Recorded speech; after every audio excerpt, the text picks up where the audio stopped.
Hello, Nix! Ito na to. Ito na talaga yung final. Ito na din yung pinaka-ihintay-hintay mong araw, te. Yung lagi mong nililive. Okay, so ngayon na nga, ikakasal ka na. Congratulations sa inyo ni Sweetie. Hello, Sweetie. I know hindi pa kita kilala, pero congratulations, proud na proud ako sa inyo ni Nick. Sana kayo na talaga panghabang buhay. Alam ko naman na para sa kayo na talaga sa isa't isa. Kaya nga kayo ikakasal na. Oh my gosh, I'm so happy. Ayun.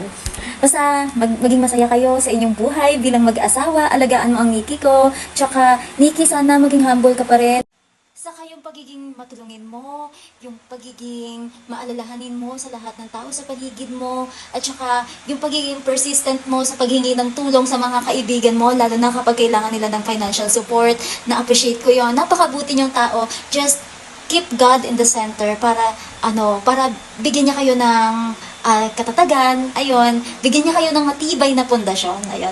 Nay, magta-time na ako, tapos na break ko, so ayun lang, magkakal na ulit ako. Ingat lagi, bye!